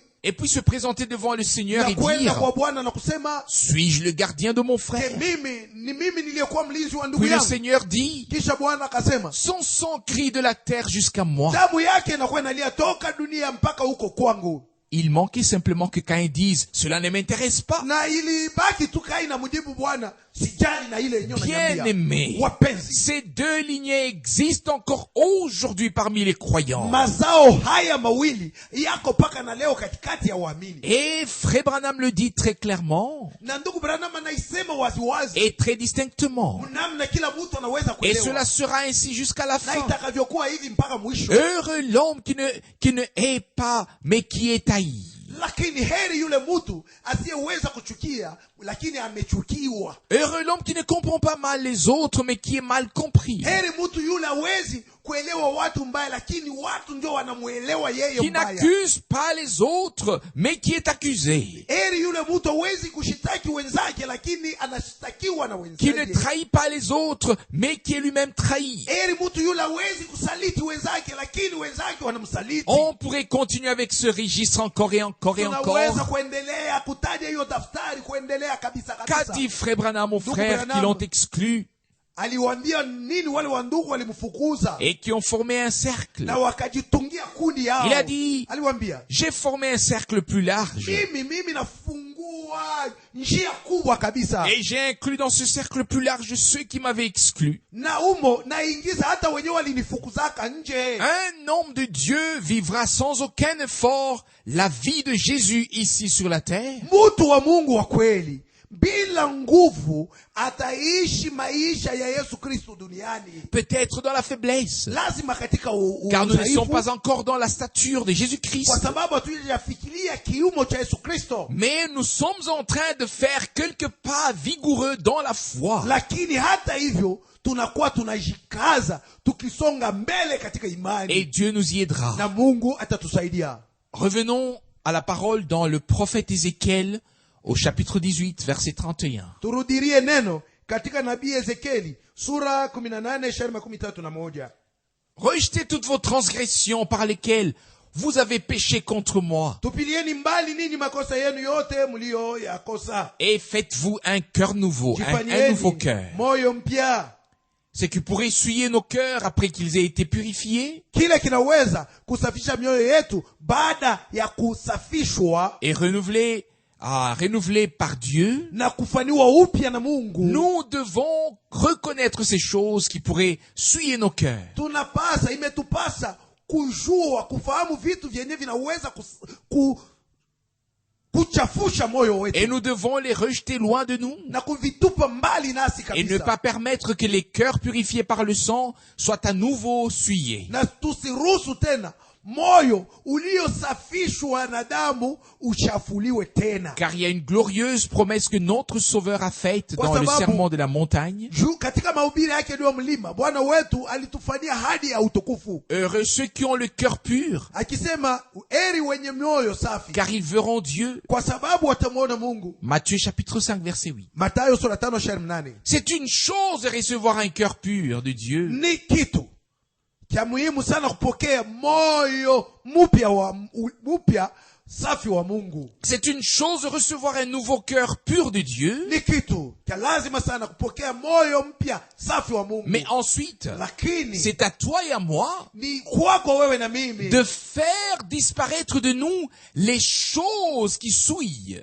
kuondoa ndani yetu vitu vinavyochafua, Et entache ce cœur nouveau et pur, vinavyochafua moyo huo mpya na safi, afin que notre cœur demeure lavé, ili moyo wetu uendelee kubaki wenye kuoshwa, pur et saint, safi na takatifu, sous le sang de l'agneau, chini ya damu ya mwana kondoo, afin que Christ y fasse sa demeure. ili Kristo yeye akae humo, Et à juste titre, na kama vile nafaa que l'espérance de la gloire soit en nous.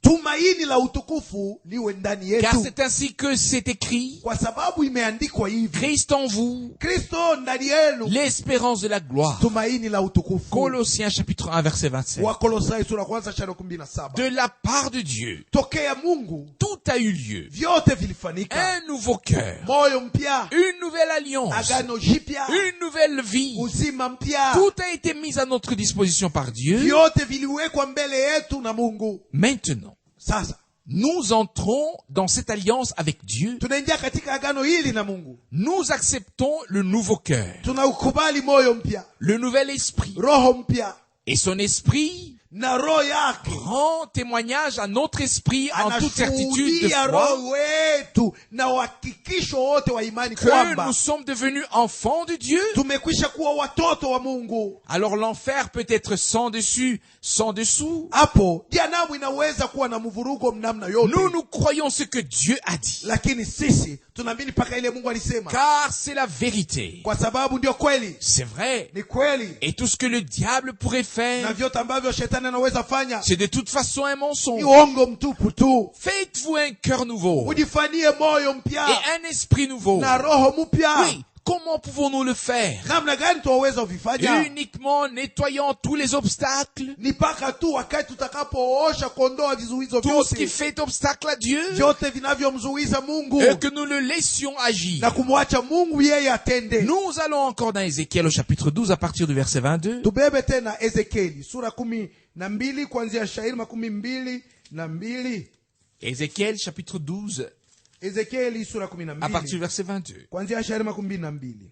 Fils de l'homme, Mwanadamu, quelle manière de parler et d'usage chez vous, ni mizali gani hii mlio nayo katika nchi ya dans le kwenu, pays d'Israël, katika nchi ya de Israeli, sorte qu'on dise, ukisema le temps coule jour après jour, siku hizo zinakawia et toute prophétie reste sans effet. na manabii yote haitimizwi. C'est pourquoi, Basi dis-leur, uambie, ainsi a parlé Dieu, Bwana amekwisha kusema le hivi. Seigneur, Mungu je Bwana, mettrai fin à cette manière de parler. nitaikomesha namna hiyo yenu ya On ne kusema. l'utilisera plus en Israël. Hamutasema tena mwa hii namna katika Dis-leur au Israeli. contraire, Uambie lakini le temps est proche siku hizo ni karibu, et l'accomplissement de toutes les prophéties est proche, na utimilizo wa manabii haya yote huu karibu, car il n'y aura plus de prophéties trompeuses, kwa maana hakutakuwa tena maono ya ni de kudanganya prophéties mensongères dans la wala maison maono d'Israël. ya uongo katika nyumba ya Mais Israeli. moi, le Seigneur,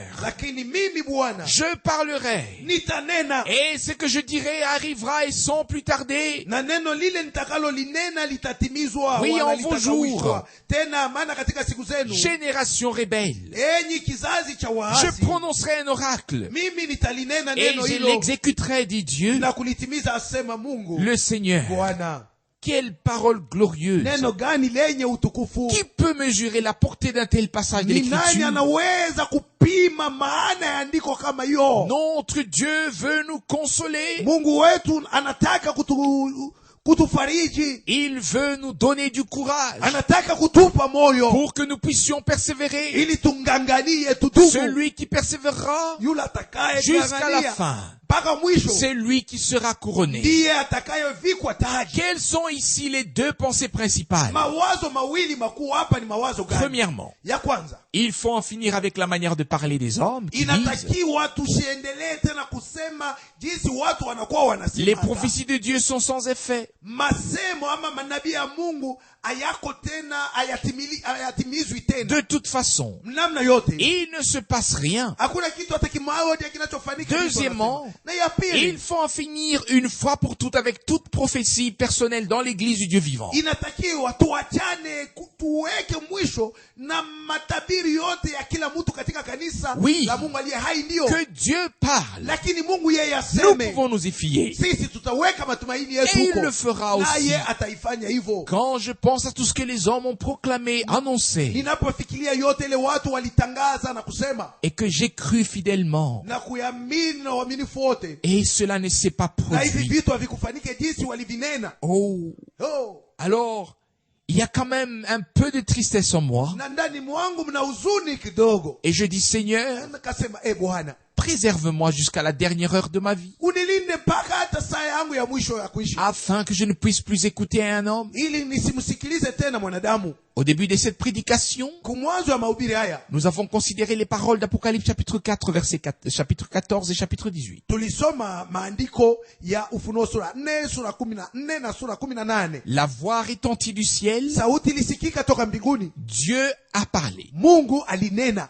Aujourd'hui, Leo il s'agit de la parole du Seigneur. ni mambo ya neno la Bwana. Et je le dis ici simplement comme ça, Naisema tu hivi hapa, nous avons commis une grande erreur. tulifanya kosa kubwa Nous avons dû apprendre une lourde leçon, na tulijipatia majifunzo kubwa, une leçon amère, majifunzo yenye kuja na uchungu ya parce que nous huzuni, n'avons pas tenu compte de certains passages bibliques. kwa sababu hatukukamata maandiko fulani ya Biblia na bei. Je suis parti du point de vue que les personnes qui exercent les dons sont imprégnées de la même véracité de Dieu. Mimi nilianzia na hiyo wazo ya kusema watu wenye kuwa na mazawadi ya Mungu ni wenye kujaa, ni watu wenye kufahamu kweli za Mungu Que moi devant Dieu, kuliko mimi mbele za Mungu. quand je me tiens devant Dieu avec la proclamation de la parole, Wakati naposimama mbele za Mungu na kutangaza neno, il ne m'est pas venu à l'idée que les hommes puissent produire eux-mêmes quelque chose. sikuwazie kwa hata kidogo ya kwamba watu wana uwezo jifanyia mambo fulani. Mais savez-vous ce qui nous est arrivé pendant des années? Unajua ni mambo gani yalitufikia miaka fulani? Combien de fois avons-nous traduit pendant des heures entières l'une des prédications puissantes de Frère Branham? Mara ngapi tuliweza kugeuza muda wa masaa nyingi mahubiri ya ndugu Branham, Et Dieu nous a parlé. na Mungu alisema nasi, Et à la fin, na kumwisho nous avons tous crié au Seigneur. tukamlilia Bwana Oh Dieu, kusema, hey Mungu, parle-nous maintenant. utunenee tena. Et qu'est-ce qui s'est Ni passé? nini ilifanyika? Les gens se sont sentis poussés par l'émotion intérieure. Watu walisikia wakiongozwa na kuchemuka kwa ndani. Nous voulions l'entendre. Tulitaka kumusikiliza. Et ensuite sont venues des prophéties de toutes sortes. Kisha matabiri ya kila namna yakatokea, Et puis le ainsi dit le Seigneur a suivi. na kisha ile ndivyo Bwana amenena ikafuata. Et il n'en était rien. Havikupatana hata kidogo. Ce n'était pas le ainsi dit le Seigneur. Haikuwa ndivyo ile Bwana amesema. Nous avons dû recevoir une grande leçon. Kwa hiyo tulipata majifunzo kubwa. Mais le jour est venu aussi Siku ikaja pia, où j'ai réussi à faire passer ces paroles de mes lèvres en disant, wakati niliweza kusemesha maneno haya kwa midomo yangu nikisema, pour l'éternité, milele hata milele, je n'écouterai plus ce que disent les hommes. kuanzia leo hata milele sitasikilizaka sitaka tena vyenye watu Le wanasema. point devait venir après avoir bu cette coupe. Na nilipaswa kukamata mpango huo kisha kunywa kikombe hiki. Cette coupe amère. Kikombe hiki cha uchungu. Jusqu'à lâcher. Mpaka na kuacha. Le déclic qui s'est produit en moi aussi. Na kakengele fulani kakafanyika ndani Dieu mwangu. seul est vrai. Mungu peke yake ndio wa Et kweli. tout homme est reconnu comme Na kila menteur. mwanadamu atambuliwe kuwa muongo. Et lorsque nous venons devant la face de Dieu Na wakati tunapokwenda mbele za uso wa et que Mungu, nous écoutons sa parole, na kulisikia neno lake, c'est bien à nous qu'il s'adresse, n'est-ce yeye pas? anakuwa anasema nasi, sivyo? Alors, il parle par sa parole. Ananena nasi kwa njia ya neno lake. Et nous n'avons pas affaire à une lettre morte, Sisi hatuna na barua yenye kufa. mais à une parole vivante qui est devenue si proche de nous. Tunalo neno lilo hai lenye linatukaribia sana. Et nous voyons le contexte du conseil de salut de Dieu en ces jours. Na mwa hiyo siku tunaona wazo ya shauri ya wokovu wa Mungu. Remarquez-vous le lien avec Amos chapitre 3 versets 7 et 8. Unaona mapatano yaliyo katikati ya Amosi sura 3 shairi 7 na 8. Dieu, le Seigneur, a parlé. Mungu Bwana amenena. Ce ne sont pas les hommes qui ont parlé, Hapa sio watu walionena, mais Dieu, le Seigneur, lakini Bwana Mungu. qui ne parlerait pas comme prophète, Sasa ni nani atakosa kusema sawa nabii ou ama qui ne kukosa retransmettrait kutabiri? pas ce qui a été dit par Ni Dieu, nani atakosa kusema tena ambayo Mungu amekwisha sema? ne pas parler passant à côté de Dieu, Kuto kusema lakini kwenda mbali na Mungu. ne rien ajouter, Kuto kuongeza kitu. mais écouter la parole de Dieu, Lakini kusikiliza neno la Mungu. croire et dire ce que Dieu a dit. Kuamini na kusema paka ile Mungu alisema. Je vais conclure avec ce résumé de ces précieuses pensées. Nataka kumaliza hiyo wazo mzuri hivi. Les gens disent, Watu wanasema le temps se prolonge jour après jour, masiku yanakuwa yanakawia et toutes les prophéties restent sans effet. na manabii yote hayatimiliki. Combien de fois aussi l'épreuve s'abat sur les enfants de Dieu? Mara ngapi kipimo ama majaribu inawafikia watoto wa Mungu? Et tout doucement, plus profond d'eux-mêmes, la Na question est ndani posée. yao na utaratibu wote wanajiuliza hivi, Combien de temps cela va-t-il encore durer? sasa magumu haya yatakawia mpaka muda gani? Est-ce que cela arrivera? Je, itafika mpaka hivyo? Est-ce que cela arrivera? Je, itakapofika hivyo, Croyez-moi, mnyamini, cela arrivera. itafika. Parce que Dieu l'a dit Kwa dans sa sababu Mungu parole. alisema katika neno lake. C'est pourquoi cela arrivera. Ndio kwa sababu Il itakapofika, est lié à sa parole. yeye amefungana na neno lake. Et le Seigneur dit, Na Bwana anasema, je mettrai fin à cette manière de parler. mimi nitamaliza namna hiyo ya kusema. Quand nous pensons que tout s'éternise et rien ne se passe, Wakati tunapofikiria kwamba vyote vinakawia, hakuna kitu kinachotendeka. Dieu veut mettre fin à ce genre de pensée, à cette dernière de parler, à cette Mungu manière de parler. anataka kuweka ukomo kwa hiyo namna ya kufikiri na ya kunena.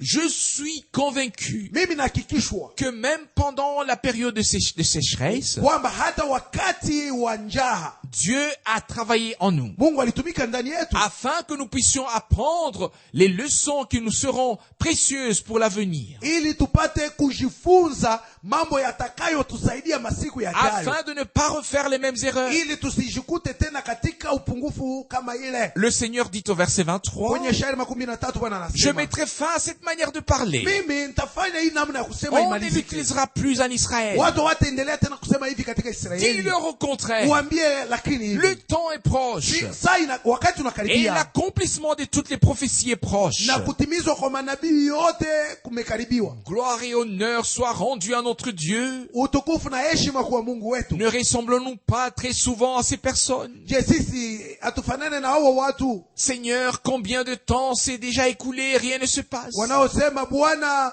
nyakati ngapi zimeshapita, maneno haya hayajatimilika? Dieu va mettre terme à ces raisonnements, Mungu atafanya namna hiyo ya kuwaza à cette manière de imalizike, parler. hiyo namna ya kusema Notre imalizike. Dieu a un temps Mungu wetu ana où wakati il wake place les promesses sur le chandelier. ambayo anaweka ahadi juu ya kinara, Puis vient son temps et son heure pour l'accomplissement de sa kisha parole. wakati wake na saa yake inakuja ili atimize neno lake. Et c'est ce que nous attendons. Ndio ile sisi Et nous tunatazamia, n'attendons pas en vain. hatungoje bure, Aussi certain qu'il a dit, kama vile ni kweli alivyosema, aussi certain qu'il le fera na aussi. ni kweli tena ataitimiza vile Dis-leur au vile. contraire, Uambie lakini le hivi, temps est proche wakati unakaribia et l'accomplissement de toutes les prophéties est proche. na kutimizwa kwa maneno yote ya unabii Toutes les kunakaribia. prophéties de l'écriture, n'est-ce pas? Manabii yote ya andiko, Le temps est proche wakati unakaribia et l'accomplissement de toutes les prophéties est proche. na kutimizwa kwa maneno yote ya nabii unakaribia. Comparez cette parole avec la parole de Pierre, 2 Pierre chapitre 1 verset 21. Mulinganisha neno hili na neno la Petro, yani katika Petro wa pili sura kwanza shairi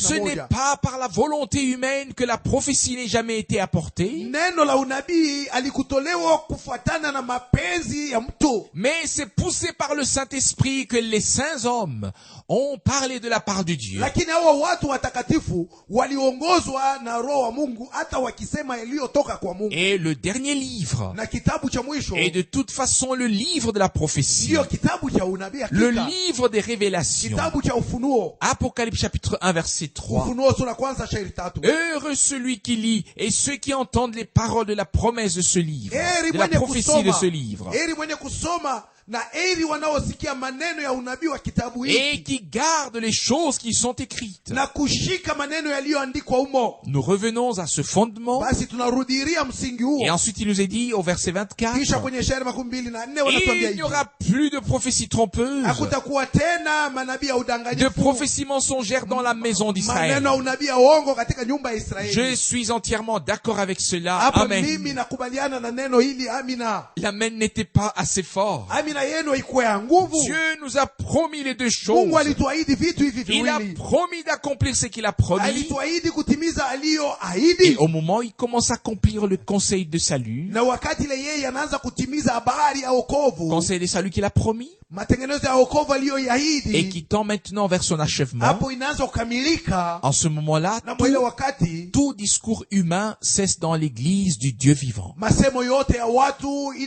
inamalizika katika kanisa lake Mungu aliye hai. C'est alors que nous ne parlons plus que le langage de Dieu. Na mwile wakati sisi tutasema paka ile Mungu Nous anasema. tous, Sisi sote nous ne parlons plus que le langage de Dieu. tutaanza sema paka ile Mungu anakuwa Un anasema. seul Seigneur, Bwana mmoja tu, une seule foi, imani moja tu, un seul baptême, ubatizo moja tu, une seule connaissance du Fils de Dieu. ufahamu moja tu ya mwana wa Mungu. Et je m'en réjouis, Nafurahi kwa sababu hiyo, car le temps le plus long est déjà kwa passé. sababu wakati mrefu umeshapita. L'heure de Dieu est proche. Saa ya Mungu inakaribia. Tous les signes des temps l'indiquent. Alama zote za nyakati zinaonyesha wazi. Oh, je voudrais voir de mes yeux l'achèvement de l'église épouse. Na macho yangu nataka kuona jinsi kanisa bibi harusi Je itakapotimilika. voudrais en être témoin. Nataka kuwa mshahidi wa maneno haya. Je voudrais pouvoir me réjouir avec vous tous. Na mimi natamani nifurahi pamoja nanyi nyote. Que nous puissions tous dire ensemble, Pamoja tupate kusema Dieu a fait de grandes choses en nous. Mungu anafanya makubwa ndani yetu. Il a accompli toutes les prophéties des Écritures. Ametimiza maneno yote ya unabii ya maandiko. Et tout ce qu'il avait annoncé d'avance, Na yote ambayo alitangulia il a kuyanena accompli en nous, anaitimiza ndani yetu. en toi. Ndani yako Et en wewe moi. na ndani yangu mimi. Loué soit le nom du Seigneur. Jina la Bwana lisifiwe. Dieu le Seigneur a parlé, Mungu Bwana amenena et ce qu'il a dit, na ile alisema il accomplit. anaitimiza. Son temps est venu. Wakati wake umekuja. L'accomplissement est là. Kutimizwa kunafika. C'est que les hommes ont annoncé ne s'est pas accompli. Yale wanadamu walitangaza ya kutimilike. Et c'est bien comme ça. Ndio vile. C'est bien comme ça. Ndio vile. Oui, c'est aussi bien que nous ayons été achoppés dans ces choses. Na ni mzuri kwa sababu nasi katika maneno haya Que tulikwaza. notre oreille spirituelle soit réglée uniquement sur la voix de Dieu. Na sikio letu ya roho lipangwe sawasawa mpaka juu ya sauti ya Mungu. Uniquement sur la voix de sa parole. Kabisa kabisa juu ya sauti ya neno Et lake. que nous puissions dire oui. Na tupate kusema ndio. Et que le Seigneur puisse y ajouter son Amen. Na Bwana yeye aseme amina. Qu'il nous donne un cœur nouveau. Atupatie moyo mpya. Un esprit nouveau. Roho mpya. Une vie nouvelle. Maisha mapya. Qu'il nous donne la grâce de garder nos cœurs et nos pensées en Jésus-Christ, notre Atujalie Seigneur. neema ya kulinda mioyo yetu na mawazo yetu katika Yesu Kristo Bwana wetu. Par sa grâce et par sa fidélité. Kwa neema yake na uaminifu Et wake. nous voulons aussi prier les uns pour les autres. Tunataka kuombeana sasa. Afin que Dieu aide les faibles comme il est écrit. Ili Mungu asaidie wadhaifu jinsi ilivyoandikwa. Que le plus faible soit comme David. Aliye mdhaifu awe kama Daudi. Et le plus fort comme l'ange du Seigneur au devant des rangs. Na wa nguvu awe kama malaika ya Bwana mbele ya Avec vikosi. Dieu, tout cela est possible. Pamoja na Mungu haya yote yanawezekana. inawezekana. Nous sommes tous lâches et faibles. Sisi sote tuko waregevu na wadhaifu. Nous le savons. Tunajua. Mais Dieu est fort. Lakini Mungu ni mwenye nguvu. Dieu est puissant. Mungu ni muweza yote. Et celui qui est en nous est plus fort que celui qui est dans le monde. Aliye ndani mwetu yeye ni mwenye nguvu sana kuliko aliye Nous ne duniani. pouvons plus que dire, Sisi tunaweza tu kusema, Seigneur, Bwana, prends toute la place à nous. wewe chukua nafasi yote ndani yetu. Dispose-nous toi-même.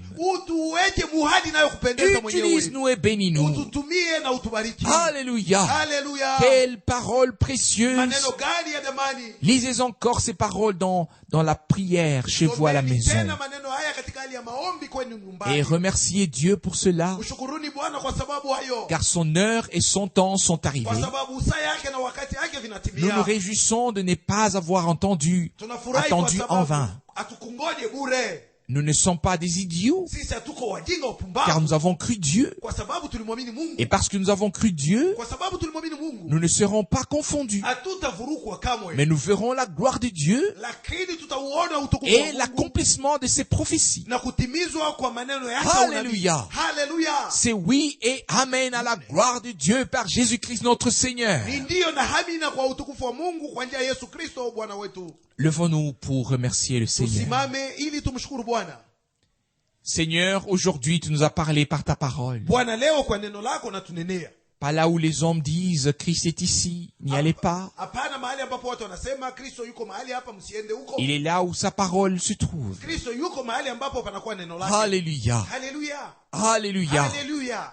Oh, nous aimerions, oui, embrasser cette Bible, Oh, tungetamani hata kukumbatia Biblia hiyo. la serrer contre notre cœur. Kuifunga, kuikamata vizuri, kuiegemesha kwenye moyo Le wetu. ciel et la terre passeront, Mbingu na dunia vitapita. mais ta parole demeure éternellement. Lakini neno lako wewe linadumu milele Et hata celui qui milele. te suit ne demeurera pas dans les ténèbres, Na yule anayekufuata hatabaki katika mais il magiza. aura la lumière de la vie. Atapata nuru ya uzima. Tu as dit, sanctifie-les par ta vérité. Ulisema watakase na kweli lako. Ta parole est la Neno vérité. lako ndio kweli. Alléluia. Haleluya. Sanctifie ton église. Takasa kanisa lako. Purifie ton église. Safisha kanisa lako. Seigneur, remplis-nous de ton Saint-Esprit. Bwana, utujae na roho yako mtakatifu. Nous prions aussi pour ceux, ô Seigneur, qui sont tiraillés d'un côté et de l'autre par le jeu trompeur des hommes. Tunawaombea pia wale waliovutwa huko na kule na mchezo ya udanganyifu ya wanadamu. Aie pitié d'eux. Uwarehemie.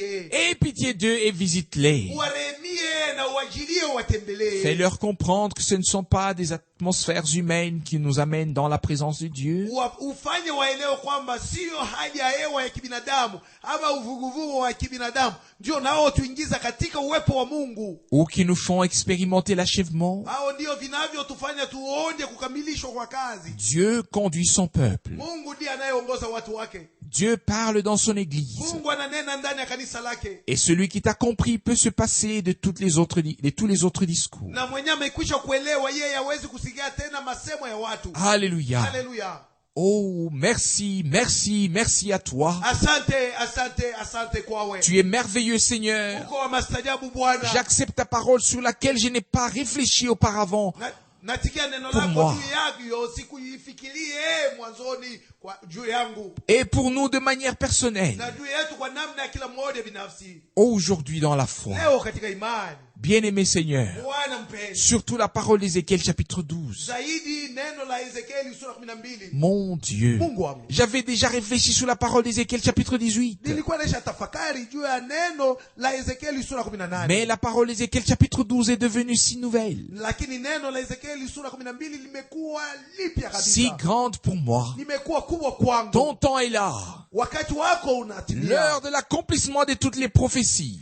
Saa ya kutimizwa kwa manabii yote. C'est ton temps. Ni wakati wako. Ton temps n'est pas un temps mort. Wakati wako sio wakati wa Ton kufa. temps est là. Wakati wako uko. Ton temps est l'accomplissement des prophéties bibliques. Wakati wako ni kutimizwa kwa manabii ya kibiblia. Et lorsque le temps fut accompli, Hata wakati ilipotimia, Dieu a envoyé son Fils. Mungu alimtuma mwanae. Encore et encore cela s'est produit. Na tena inatimilika. Seigneur fidèle, Bwana mwaminifu. nous ne fixons pas les temps. Sisi hatujiamulie wakati. Mais toi, Lakini wewe tu les as déjà fixés. umeshaziamuru. Et à partir du moment où tu commences à confirmer et à accomplir les promesses et les prophéties de l'Écriture, Na kwa kuanzia wakati ambao unaanza kuthibitisha na kutimiza ahadi na maneno ya unabii andiko, à partir de ce moment, personne ne pourra et ne parlera plus parmi ton peuple. na kuanzia wakati ule hakuna mtu atakaye weza au kusema na watu wako Toi tena. seul tu parleras. Wewe tu ndio Et utanena, ce que tu diras s'accomplira. na ile utasema itatimilika. Gloire et honneur à ton nom glorieux. Utukufu na heshima kwa jina Tu lako es lenye grand et utukufu. merveilleux. Uko mkubwa na wa Tu maajabu, t'occupes des tiens. unawashughulikia walio wako. Aujourd'hui encore, tu nous as parlé du haut des cieux par ta parole. Leo tena unatunenea tokea juu mbinguni kwa njia ya neno Sois lako. remercié de tout cœur. Kwa moyo wote pewa shukrani. Alléluia à ton nom glorieux. Haleluya kwa jina lako lenye utukufu. Haleluya. Haleluya. Alléluia. Haleluya. Amen. Amina.